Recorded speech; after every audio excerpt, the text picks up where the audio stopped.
Undercover CEO starts working as an employee in his retail store and exposes a big money scam. James Wilson had built Wilson Mart from the ground up. What started as a single store in his hometown flourished into one of the largest retail chains in the country.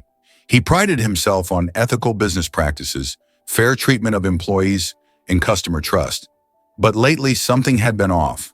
Complaints were flooding in from one specific store in Riverdale, Illinois. Customers were being overcharged, refunds were denied under suspicious circumstances, and inventory was going missing. Employees who tried to do the right thing were being pushed out.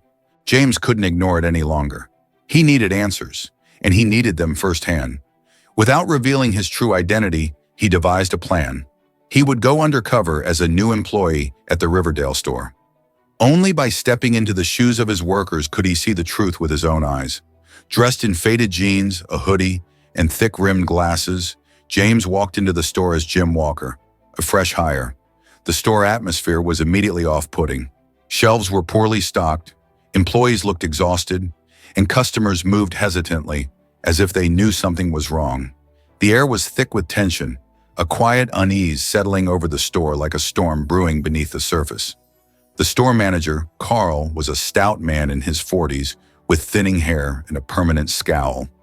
He reeked of cigarettes and cheap cologne, his stained polo shirt barely tucked into his ill-fitting khakis. His posture oozed arrogance, and his sharp, calculating eyes scanned James dismissively, as if sizing up a nobody. "You're the new guy," Carl muttered, barely sparing James a glance. He exhaled heavily, rubbing his temple as if James's very presence was an inconvenience. Stock the shelves. Don't ask questions, don't complain, and don't expect anyone to hold your hand." He let out a dry chuckle. "And if you can't handle it, the door's right there." With that, Carl turned and walked away without another word, leaving James standing there gripping the hem of his hoodie. His jaw tightened, but he nodded, keeping his cover intact. James got to work, quietly observing his surroundings. It didn't take long for him to pick up on the store's twisted hierarchy. Employees weren't just tired, they were fearful. Some avoided Carl like the plague, heads down, moving mechanically. Others, however, seemed to thrive under his rule, exploiting customers and bending the rules for their own gain. James quickly identified 3 key employees. Lucas, a young man in his early 20s with a lean frame and sharp features. His uniform was always neatly tucked in, and his nervous glances showed he cared about doing things the right way. He worked hard but was constantly targeted by Carl's inner circle for being too much of a Boy Scout. Sandra, a mid-30s cashier with tired eyes and a forced smile. She had worked at the store for years and knew better than to cross Carl. She never actively participated in the scams, but she looked the other way, telling herself it was none of her business. Miguel, Carl's right-hand man. A bulky, tattooed man in his late 30s with a smug grin that never faded. He was Carl's enforcer, running the refund scam with precision. His deep voice carried through the store like a warning, and his presence alone was enough to make the weaker employees stay in line. The scam unfolded right in front of James.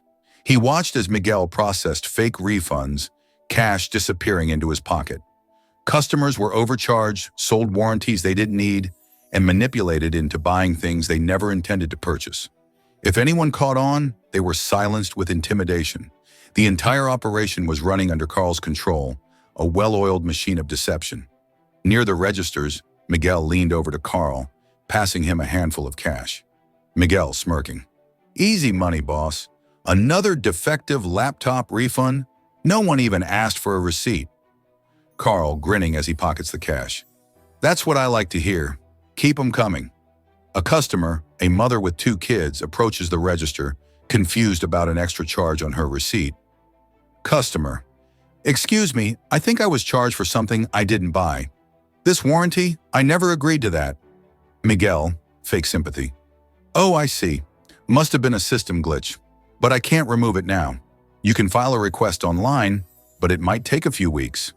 The woman hesitates but sighs, looking at her kids, clearly too tired to fight it. She leaves, defeated. James clenches his jaw, anger boiling inside him. He had seen enough, but he needed more proof. One evening, James witnessed Lucas confronting Carl near the break room. Lucas, frustrated, voice shaking. "This isn't right. Customers trust us. We're robbing them blind." Carl's reaction was instant. He let out a slow, mocking laugh, stepping forward until he was inches from Lucas's face. Carl sneering. "Welcome to the real world, kid. You think corporate cares? You think anyone gives a damn about these people?" He jabs a finger into Lucas's chest. "You either play along or you can walk your sorry ass out that door." Lucas's face reddened, his shoulders stiff. He looked like he wanted to fight back, but after a long pause, he dropped his gaze. His defeat was almost palpable. James felt his stomach twist. Lucas was someone who still had a conscience, someone who needed a leader to show him a better way. The breaking point came when an elderly woman, Mrs. Davis, entered the store with her granddaughter, a nervous little girl clutching the old woman's hand. Mrs. Davis was frail but dignified, dressed in a simple beige coat that had seen better days. Her hands trembled slightly as she clutched a crumpled receipt. I was charged twice for this television," she said softly, her voice steady but weary. "It's a lot of money for me. I just need the extra charge refunded." Carl leaned against the customer service counter, barely glancing at her receipt. He snorted. "Yeah, no receipt, no refund. That's store policy." Mrs. Davis's hands shook. But I have the receipt right here, sir." Carl rolled his eyes. "Lady, I don't have time for this. I can't just take your word for it." Her granddaughter, no older than 6, clung to her side, eyes wide. "Please, mister. My grandma just wants her money back." Carl's lips twisted into a grin as he knelt down to the girl's eye level. "That's cute, sweetheart, but life isn't fair." His voice dripped with mock sympathy before he stood back up. "Now take your sob story somewhere else." James clenched his jaw so tightly it hurt. This wasn't just about stealing anymore. This was cruelty. The sheer disrespect sent rage coursing through his veins. He had seen enough. As Mrs. Davis turned away, visibly shaken, James followed her outside. The cold evening air hit his face, but he barely felt it. "Ma'am," he called out gently. She turned, surprise flickering across her face. "Let me help you. I promise you'll get your money back." He wasn't going to let this slide. Carl and his corrupt operation had gone unchecked for too long, but that was about to change. It was time to take action. That night, James knew it was time to act. He pulled Lucas aside in the break room, lowering his voice. James whispering, "Lucas, I need your help. We can't let this continue." Lucas looked up, wary. "What do you mean? What can we even do?" James leaned in. "We gather proof. I need you to keep an eye on Miguel and Carl. If you see anything, fake receipts, cash going missing, document it." Lucas hesitated, but then he nodded, determination flickering in his eyes. "All right, but if they catch me, they won't," James assured him. Together they worked through the night. Lucas discreetly recorded transactions where Miguel processed fake refunds, slipping wads of cash into his pocket. James positioned a hidden phone camera near Carl's office, capturing footage of him taking money from the safe without logging it. Even Sandra, seeing the evidence pile up, agreed to testify. By morning, they had everything they needed: video proof, falsified receipts, and testimonies. The next morning, James walked into the store, not as Jim Walker, the stock boy, but as James Wilson, the CEO. He strode through the entrance dressed in his usual sharp navy blue suit, polished shoes clicking against the tile. His presence sent a wave of shock through the store. Conversations stopped. Employees exchanged nervous glances. The air felt thick with tension. Whispers spread like wildfire. "That's James Wilson? The CEO? What's he doing here? Oh, Carl's screwed." Carl, standing near the registers with his usual arrogant smirk, froze mid-sip of his coffee. His face paled, his grip tightening around the cup. Miguel, at the customer service desk, stiffened and quickly slid his hand over the latest stack of fraudulent refund slips. James locked eyes with Carl. James, calmly. "Good morning, Carl." Carl cleared his throat, forcing a nervous chuckle. Mr. Wilson, didn't know you'd be stopping by. What, brings you here?" James took a slow step forward. "Oh, just checking in, seeing how my $250,000 in stolen revenue disappeared from this store over the last 6 months. As the tension in the store reaches its peak, with Carl beginning to sweat and the employees quietly watching the showdown unfold, you might be wondering, what happens next? Will justice be served? Well, if you want to see more undercover moments like this, where CEOs expose the truth behind the scenes and take action to fix their businesses, then don't just stand there. Hit that subscribe button. Join the journey on Undercover Files, where the truth always comes out in the end. Trust me, you don't want to miss what happens next. Carl's face drained of color. What? James held up a folder and flipped it open. Inside were printed reports, transaction logs, and employee testimonies. James, would you like me to walk you through it? Let's start with the fake refunds. Looks like about $125,000 was skimmed off the books, thanks to your little trick with returning items that were never actually sold. Miguel's jaw tightened. He shifted uncomfortably but said nothing. James took another step forward, his voice steady. Then there's the warranty scam, upselling useless coverage, knowing full well customers wouldn't need it, pocketing the extra cash. That's another $75,000.